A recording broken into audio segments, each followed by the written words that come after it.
কোনোদিন আমাকে ওয়াইফ হিসেবে মেনে নিতে পারবেন না। বিয়ে করছো তুমি, আমার এখন কি হবে? ভাইটা চলে যাবো না, বাবা মা কেমন হয়ে গেছে বুঝছো? এই সময় আমি ওনাদেরকে পাত্তা দিতে পারিনি, এই জন্য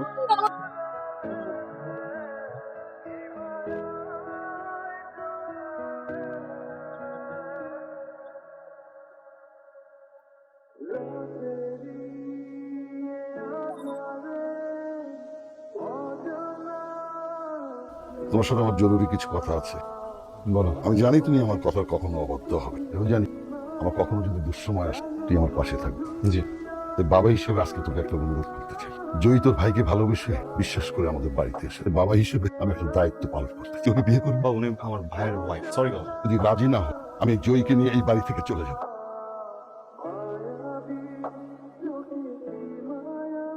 আমি জানি আপনি আমাকে কোনোদিন ক্ষমা করতে পারবেন না, কারণ আপনাকে এরকম একটা সিচুয়েশন ফেস করতে হচ্ছে।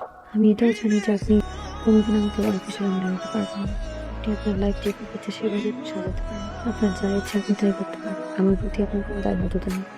আমি সরি, আসলে এমন একটা সিচুয়েশন পুরো পরিবারের উপর থেকে রিসেন্টলি যা গেল, এরপরে আমি আমার বাবার সাথে ফাইট করতে পারি। আমি একটা মেয়েকে অনেক ভালোবাসি। আমার জীবনে একটা মানুষ থাকার পরেও আমি অন্য একটা মানুষকে বিয়ে করেছি। আমার যে এখন কি করা উচিত এটাই বুঝতে পারছি না।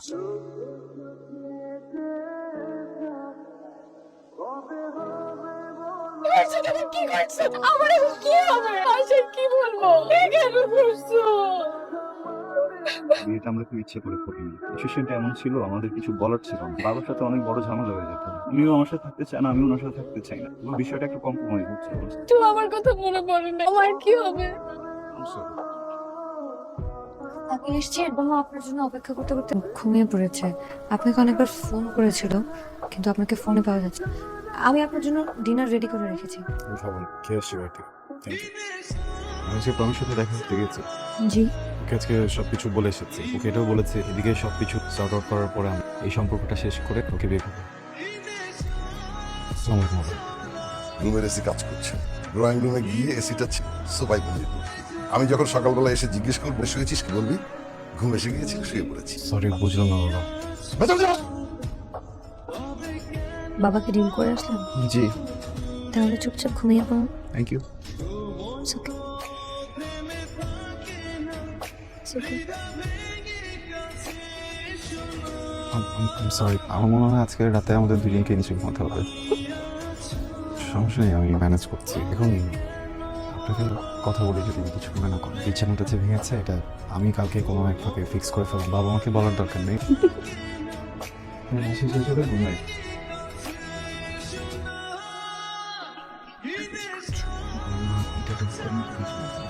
পিছন বাড়ির ছাদের ছেলেটা আছে পিচ্ছিটা, ওকে নিয়ে ঘুরতে গিয়েছিল।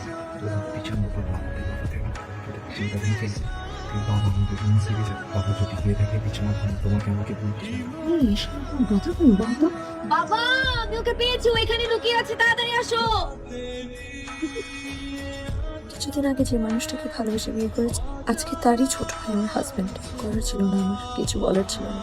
যখন আমি ভেবেছি যে ঠিক আছে এবার কোনোভাবে সংসারটাকে গুছিয়ে নেই, তখন দেখলাম সেও আমাকে ছেড়ে দিয়ে তার জীবনটা গোছাতে চায়। এখানেও তো আমার কিছু বলার নেই, কিছু করার নেই। কিছু কিছু মানুষ পৃথিবীতে আসলে কিছু পেতে আসে, আমি হয়তো ওই মানুষগুলোর ভিতরে একজন। I'm really sorry, আজকে একটু ঘুম থেকে উঠে দেরি হয়ে গেছে, তো সেজন্য নাস্তাটা বানাতে একটু লেট হয়ে গেল। প্রবলেম নেই, আমি একটু বেরোচ্ছি। আপনি প্লিজ না নাস্তাটা করে যান। বসে নাস্তা। কথাটা কেন বুঝতে পারছেন না? আমার যদি ক্ষুধা থাকতো আমি নিজে খেয়ে।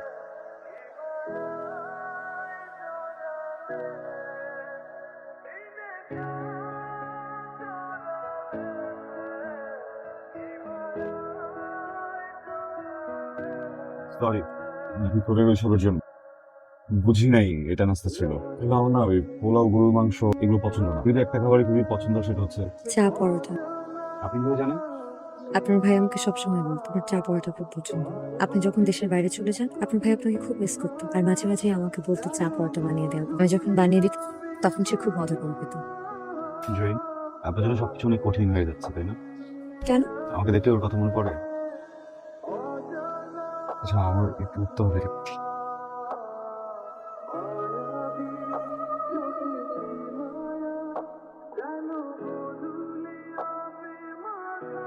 তুমি আর ওই মেয়েটা একই সাথে থাকো? একসাথে থাকি না, এক রুমে থাকি। ও নিশ্চয়ই নিচে থাকে। তো নিচে থাকারই কথা, ও নিচে থাকে না? আচ্ছা, আচ্ছা আমি বুঝতেছি না ও চলে যাচ্ছে না কেন বাপের বাড়িতে? এই কয়েকদিনের জন্য আসছো বাংলাদেশে, তুমি তো চলে যাবা। এই কয়েকদিন ও বাপের বাড়িতে থাক। মেয়েটা এরকম স্টুপিড কেন? ওর চরিত্রে সমস্যা আছে। না হলে ও ওর হাজবেন্ড মারা যাওয়ার পর হাজবেন্ডের ভাইকে বিয়ে করতে পারে না। প্লিজ এইভাবে কথা বলো না। আমরা মজায় মজায় বিয়েটা করিনি। আমার টুইন ব্রাদার মারা গেছে। ফ্যামিলি সিচুয়েশন বুঝতেছো তুমি? আমার বাবা তো খুব শখ করে বিয়েটা দেয়নি। আমি আমার বাবাকে না করতে পারিনি। উনি কিভাবে আমার বাবাকে না করতে বলো? কয়েকদিনের মধ্যেই তোমার মনে জায়গা করে নিয়েছে। কেন আমি কোনো পানিশমেন্ট দিতে চাও? আমার কিছু বলার নাই, আমাকে দাও। আমি সরি, দোষটা আমার ভাই আর নাই। এক্সকিউজ মি, আপনি ঘুমাচ্ছেন? জি জি শুনুন, আপনি ঘুমাচ্ছেন? না, বলুন। আপনার সাথে একটু কথা বলা যাবে? জি। আচ্ছা, আমি তো অনেক লেট করে আসছি। আপনি তো আমাকে খাবারের কথা জিজ্ঞেস করলেন না, আমি খাবো কি না, খেতেও বললেন না। আপনি লেট করে এসেছেন তো আমি ভাবলাম আপনি খেয়ে আসছেন, এজন্যই তো জিজ্ঞেস করিনি। এটা কোনো কথা? একটা মানুষ তো 2 দিন বাইরে খেতেই পারে, না যে সে এভরিডে বাইরে খেতে পারে। আমি তার উল্টা ভাবলাম যে আমি বাসে এসে খাবো। মানে আপনি লেট করে এসেছেন তো এই জন্য আমরা 3 জন আপনাকে রেখে খেয়ে ফেলেছি। ঠিক আছে, গুড নাইট। ফাইন, কোনো বন্ডিং নাই লিগালি ওয়াইফ তো আমি। তো খাবারটা কি গড নোজ আমার ভাই আদৌ খেয়ে থাকতো না কি করতো। আপনার ভাই বাসায় যেটা রান্না করা থাকতো সেই খাবারটা, আর আপনার ভাই এত রাত করে বাসায়, আর বাসায় আসার আগে সে আমাকে সবসময় বলে দিত সে কি খেতে চায়।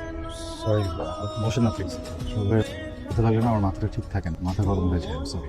আপনি আজকে বাড়ি থেকে খেয়ে আসেন? খাবো কি? এমন ঝগড়া আসছে প্রমের সাথে? কমে যাবে। আপনার নিয়ে বাজে কথা বলেন। আমাকে বাজে কথা বলে এই জন্য আপনি ঝগড়া করেছেন? কারণ আপনার নিয়ে কেন বাজে কথা বলেন? আপনার খারাপ লেগেছে? খারাপ লাগবে না মানে? আপনি তো আমার ফ্যামিলিরই মেম্বার, ফ্যামিলির কাউকে নিয়ে কোনো বাজে কথা বললে তো আমার খারাপ লাগবে। তুমি কিছু ভেবেছ? অনেকদিন তো বিদেশে থেকেছো, আর তো সংসার হয়েছে, সে একটা কিছু করার প্ল্যান করো। আর মেয়েটার উপর দিয়ে কি গেছে? তুমি কেন? আমি তোমাকে সারপ্রাইজ দিতে চাইছি, তো আমাকে সারপ্রাইজ দিয়ে দিলা। সমস্যা হয়ে গেছে। সমস্যাটা হচ্ছে যে তুমি আর আমি একটা রিলেশনশিপে গেছি, তোমার আর আমার ফ্রেন্ডরা তো জানতে পারে। আমি চাই না তোমার আমার সম্পর্কে কারো নজর লাগুক। তুমি দেখো আমার বাবা আর মার কত সুন্দর একটা সম্পর্ক ছিল, কার না কার নজর লেগে এত সুন্দর সম্পর্কটা আজকে আলাদা হয়ে গেল। তোর বাপ মায়ের সারাসারি কি নজর লাগার জন্য হয়েছিল, নাকি তোর বাপ তোর মাকে চিট করছিল বলতো? কেউ কিভাবে কথা বলতেছিস? একটা মেয়ের সাথে কিভাবে কথা বলে জানোস না? বের এখান থেকে। আমি তোর প্রিভিয়াস ভাই, আমি যখন ঢুকতেছিলাম তখন আমার বাচ্চার মতো ছিল। শুকুর কর যে তোর বাচ্চানোর জন্য আমি যাই এখান থেকে, যা। আয়ান, এখন যদি তুমি তোমার ওয়াইফকে ডিভোর্স দিয়েও আমার কাছে চলে আসো, আমি তারপরও তোমার সাথে যাব না। It's over. আপনি যদি কিছু মনে না করেন একটা কথা বলবো। আপনাকে দেখে মনে হচ্ছে আপনি ড্রিঙ্কস করে এসেছেন। এক তো এত রাত করে বাসায় ফিরেন, তার মধ্যে আবার ড্রিঙ্কস করেছেন। এটা কিন্তু আপনার শরীরের জন্য একদম ভালো না।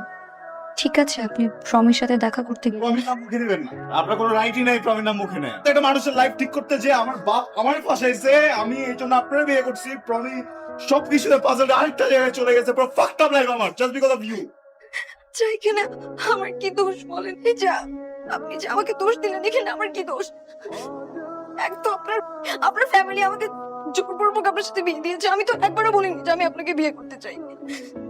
আমি আপনার ভাইকে ভালোবেসে বিয়ে করেছিলাম, কিন্তু সে তো আমাকে রেখে চলে গেল। তার মধ্যে আপনি আর আপনার ভাই দুজন দেখতে একদম একরকম। এখানে আমার কি দোষ? আপনার ভাইয়ের সাথে আমি ঠিক মতো সংসার করতে পারলাম না, আর এখন যখন আমি একটা সংসার করতে যাচ্ছি সেখানেও সমস্যা। ঠিক আছে, আমার সাথে তা থাকা লাগবে না। আমার মার বাড়িতে চলে যাচ্ছে, আমি কি আপনাকে ডিভোর্স লেটার পাঠিয়ে দেবো? আই এম সরি, আমি এভাবে রিয়েক্ট করতে চাইনি। আজকে আমি একটু আপসেট। সরি, আর কখনো করবো না।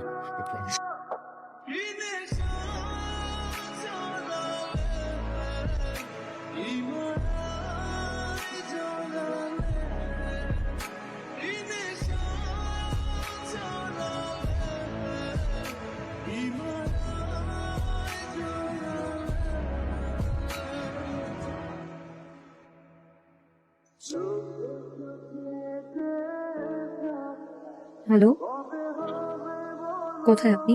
আছি। কেন? খাবেন না? আমি খাবো না, আপনার কেন? যাচ্ছি। আপনি কি আমাকে কিছু বলতে চান? আমি এমন কিছু যেটা হয়তো কখনো বলতে চেয়েছিলেন কিন্তু বলতে পারেননি? না, আমার আসলে কিছু বলার নেই। যে আমি চলে যাচ্ছি, কবে ফিরবো জানি না, কখনো দেখা হবে কিনা সেটাও জানি না। যদি কিছু বলার থাকে বলে দিতে পারেন। সরি। কেন? আমার জন্য আপনি আপনার প্রিয় মানুষটাকে সারা জীবনের জন্য হারিয়ে ফেললেন। এটা আপনার জন্য। কি এটা? ডিভোর্স। Ayaan, thank you. আপনার সাথে এই ছোট্ট সময়টা অনেক সুন্দর কেটেছে। You are a good friend.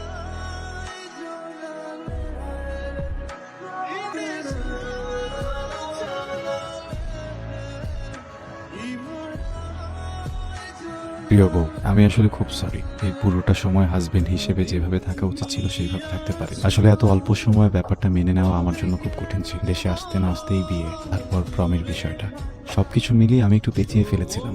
ওই দিন রাতে যা কিছু হয়েছিল এই পুরোটা এই জন্য হয়নি যে আমি ড্রাঙ্ক ছিলাম। আপনি আমার ওয়াইফ, আমি আপনার হাজব্যান্ড। আসলে একটা অধিকারের জায়গা আছে, কিন্তু এরপর কি বলবো না বলবো বুঝে উঠতে পারছিলাম না। আমি আপনাকে ভয়ঙ্করভাবে ভালোবাসতে চাই, একটা সুন্দর সংসার সাজাতে চাই।